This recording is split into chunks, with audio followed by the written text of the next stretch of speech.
बाई तुझा आशीर्वाद प्रेक्षकांनो मालिका मात्र आता भूतकाळात जाणार आहे।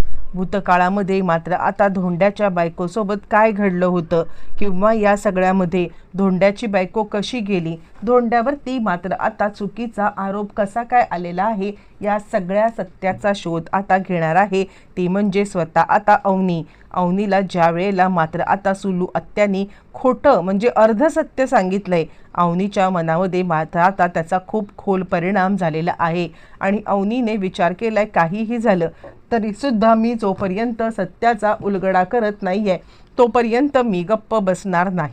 काहीही झालं तरी सत्य आता या सगळ्यामध्ये मला समजलंच पाहिजे असा विचार अवनीने मात्र आता केलेला आहे आणि काहीही झालं तरी सत्य हे आता इतकं भयंकर असेल याची तिला कल्पनासुद्धा प्रेक्षकांनो नाही आहे।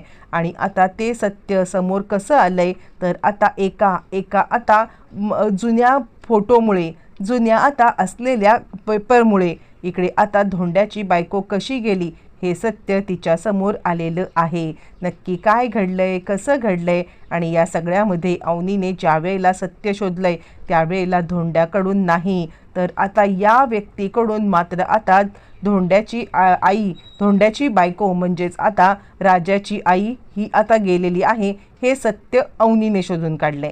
नक्की काय केलंय, कसं केलंय, अवनीला असं काय समजलंय की ज्याच्यामुळे मात्र आता सत्याचा महाभयंकर महासत्याचा उलगडा झालाय, सगळं सविस्तरपणे इकडे आपण पाहिलंय की अवनी आता जायला निघालेली आहे ती म्हणजे आता इकडे म्हणजे गर्ल्स हॉस्टेलवरती। अवनीच्या डोक्यामध्ये एकच विचार चालू आहे, काहीही झालं तरीसुद्धा मी आता गर्ल्स हॉस्टेलमध्ये जाणार आणि तिकडेच राहणार, पण आता हे सत्य मी कुणालाही न सांगताच जाणार आहे, कारण जर का आता इकडे मी सत्य सांगून गेले तर मात्र या सगळ्यामध्ये आता मात्र हे लोक मला काही सोडणार नाहीत किंवा आता हे लोक मला या सगळ्यामध्ये म्हणजे ते इथून मला पाठवणार नाहीत। काय करू असा इकडे अवनी विचार करत आहे आणि हे सगळं करत असताना अवनीच्या डोक्यामध्ये मात्र आता दुसऱ्या दिवशी निघायचं म्हणून तिने सगळी चौकशी करून ठेवलेली आहे आणि चौकशी करून आता त्या ठिकाणी ती जायला निघालेली आहे। बरं, हे सगळं होत असताना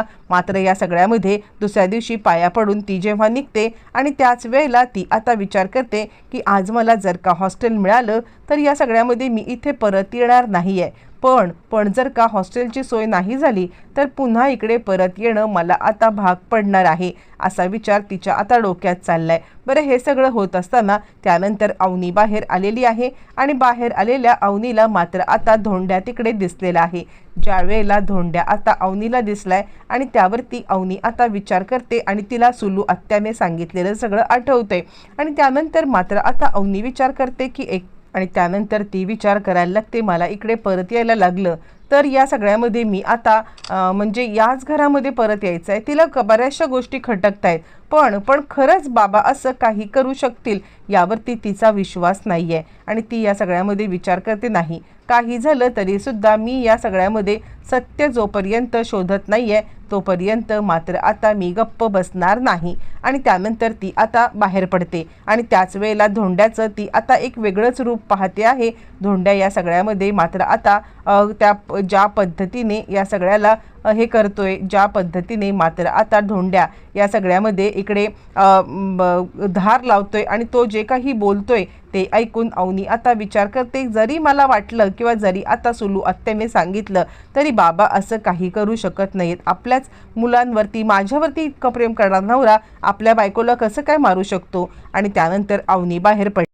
आता इकडे अवनी आलेली आहे ती म्हणजे त्या ठिकाणी जिथे आता तिला ॲड आलेली आहे आणि त्या ॲडच्या ठिकाणी अवनी ज्या वेळेला आलेली आहे आणि त्यावेळेला मात्र आता तिकडे आल्यावरती तिला सांगण्यात आलेलं आहे की तुम्हाला या सगळ्यामध्ये मात्र आता तिथे जागा मिळू शकत नाही आहे। अवनी सांगते असं का, मी सुद्धा आता इकडे एक म्हणजे लेडीजच आहे ना, यावरती ते सांगतात तुमचं लग्न झालेलं आहे ना आणि लग्न झालेल्या बायकांना मात्र आता नवऱ्याचं घर असताना तुम्ही इथे का आलात, तुमच्या नवऱ्यासोबत तुमचं पटत नाही आहे किंवा तुमच्या घरामध्ये मात्र आता भांडणं आहेत किंवा तुम्ही डिवोर्स घेणार आहात तरच तुम्ही इथे राहू शकता। आता अवनी तिकडून परत आलेली आहे आणि ती विचार करायला लागते काय करू, म्हणजे आता रूम तर मिळालेली नाही आहे म्हणून अवनी खूपच उदास झाले आणि घरी आल्यावरती मात्र आता इकडे सांगायला लागतोय धन्या वहिनी अगं आज तू कुठे गेली होतीस, नोकरीच्या शोधात गेली होतीस का? यावरती अवनी आता खोटं बोलायला लागते आणि हो मी नोकरीच्या शोधामध्ये गेले होते असं सांगायला लागते. आणि त्यावरती राजा म्हणतो मग काय झालं? यावरती अवनी सांगते नाही नोकरी. त्यावरती तो सांगायला लागतो तुम्ही चिंता करू नका, ट्राय करत राहा, तुम्हाला कधीतरी यश आता नक्कीच मिळणार आहे असं म्हटल्यावरती मात्र आता लगेचच इकडे अवनी सांगायला लागते हो नक्कीच. पण अजूनही अवनी विचार करते आता जर का राजाला समजलं असतं. आणि त्यानंतर तो सांगायला लागतो तुम्ही चिंता करू नका. पण अवनीला गिल्ट वाटायला लागते. कुठेतरी या सगळ्यामध्ये अवनी आता विचार करायला लागते की नाही काही झालं तरी सुद्धा मी या सगळ्यामध्ये मात्र यांना फसवत आहे, ते काही नाही आहे. मी बाकी कुणाला नाही तरी राजाला मात्र आता नक्कीच हे सांगायला पाहिजे. कारण या सगळ्यामध्ये मात्र आता राजा हा एकमेव असा आहे की त्याला माहिती आहे की हे लग्न खोटं आहे असा अवनी विचार करते. पण ॲक्च्युली हे लग्न खरं आहे हे राजाने अजूनही अवनीला सांगितलेलं नाही आहे. बरं हे सगळं होत असताना मात्र आता अवनीला या सगळ्यामध्ये सांगायला लागते राजा मला तुझ्याशी खूप काहीतरी बोलायचं आहे. आणि त्यावरती राजा आता म्हणायला लागतो मॅडम बोला ना. यावरती ती सांगायला लागते नाही जेवल्यावरती बोलू. यावरती मात्र आता धन्या सांगायला लागतो अच्छा म्हणजे प्रायव्हेट काहीतरी. यशा म्हणायला लागतो गप्पा बस, काय चाललंय, तू लहान आहेस ना, या सगळ्यामध्ये तुझं आता काय चाललंय असं म्हणत मात्र आता तो इकडे त्याला थांबवायला निघालाय. बरं हे सगळं चालू असताना मात्र आता लगेचच अवनी सांगायला लागते राजा मी तुझी बाहेर वाट पाहते आहे. बरं असं आणि त्यानंतर मात्र आता ती सांगायला लागते राजा मला तुझ्याशी महत्त्वाचं बोलायचं आहे. म्हणजे खरं तर मी आज एक ॲड पाहिली होती आणि ही ॲड पाहिल्यावरती मात्र आता मला या सगळ्यामध्ये एकच गोष्ट लक्षात आले की खरं तर मी या सगळ्यामध्ये मात्र आता म्हणजे इकडे थांबायला नको आहे. मला असं वाटतंय की मी आता म्हणजे लेडीज हॉस्टेलमध्ये राहावं. यावरती राजा म्हणतो माझ्याकडून काही चूक झाली असेल तर मी माफी मागतो, पण तुम्ही लेडीज हॉस्टेलमध्ये जाऊ नका.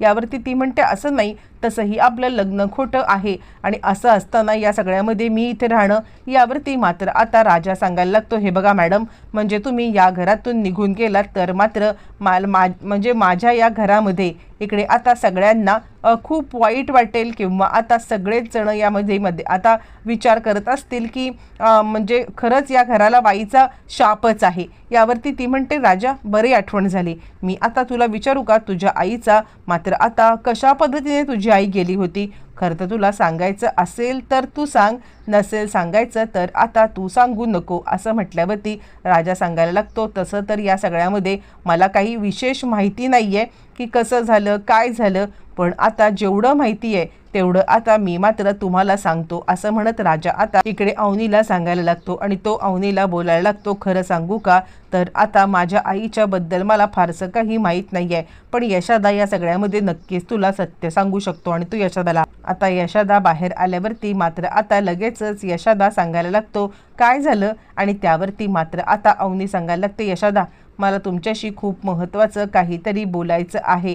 आणि त्यावरती यशादा म्हणतो बोल ना अवनी, कशाबद्दल बोलायचं आहे तुला? आणि त्यावरती मात्र आता अवनी इकडे सांगायला लागते की यशादा खरं तर मला आता म्हणजे त्यावरती अवनी थोडीशी गडबडते की कसं मी विचारू. आणि त्यावरती मात्र आता इकडे राजा सांगायला लागतो की यशादा अरे त्यांना आपली आईच्याबद्दल जाणून घ्यायचं आहे. आपल्या आईला या सगळ्यामध्ये मात्र आता कशा पद्धतीने हे झाली होती किंवा आपली आई या सगळ्यामध्ये मात्र आता कशी गेली होती याबद्दलची त्यांना आता माहिती पाहिजे आहे. असं म्हटल्यावरती तो आता सांगायला लागतो अवनी तुला मध्येच हे काय आठवलं? त्यावरती यशादा म्हणतो खरं तर एक आता पेपर आहे, तो पेपर मी तुझ्यासमोर घेऊन येतो. म्हणजे आता तू या घरातला एक भाग झालेली आहेस तर मात्र तुला सत्य समजणं हे गोष्ट खूप गरजेची आहे असं मला वाटतंय. आणि त्याचमुळे मी या सगळ्यामध्ये तुला आता नक्कीच सत्य सांगेन असं म्हटल्यावरती मात्र आता अवनी इकडे सांगायला लागते यशादा ठीक आहे म्हणजे तुम्हाला जर का या सगळ्याचा त्रास होत नसेल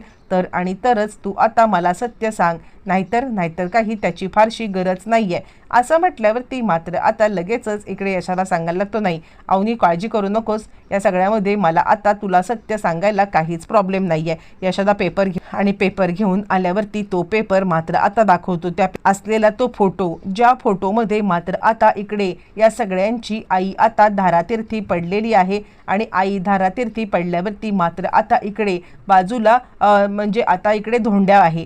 पण या सगळ्यामध्ये धोंड्याने खून केला हे मात्र कुठे नमूद केलं। आणि आता अवनी तिकडे तो पेपर वाचते की या सगळ्यामध्ये मात्र आता दानगटांच्या घरामध्ये झालेला खून आणि त्यानंतर मात्र आता म्हणजे पकडून गेलेले धोंड्या ही गोष्ट आल्यावरती ती आता सांगायला लागते, म्हणजे जे काही सुलू आत्याने सांगितलंय ते आता पेपरच्या बातमीनुसार बरोबर आहे। आणि त्यावरती त्या सगळी आता सांगायला लागतात की जरी पेपरमध्ये काहीही बातमी छापून आली असली ना तरी सुद्धा आम्हाला आमच्या आता म्हणजे बापावरती पूर्णपणे विश्वास आहे की तो या सगळ्यामध्ये काहीच करणार नाहीये। असं म्हटल्यावरती मात्र आता अवनी विचार करते, काहीही झालं तरी सत्य शोधून जोपर्यंत मी काढत नाहीये तोपर्यंत मी गप्प बसणार नाही। आता अवनी खरं तर भूतकाळाच्या मागे लागलेली आहे आणि या भूतकाळामध्ये अवनी आता सगळा सत्याचा शोध घ्यायला निघाले। अवनी आता कसं सत्य शोधणार, काय सत्य शोधणार, येणाऱ्या भागामध्ये अनेक प्रश्नांची उत्तरं मिळणार।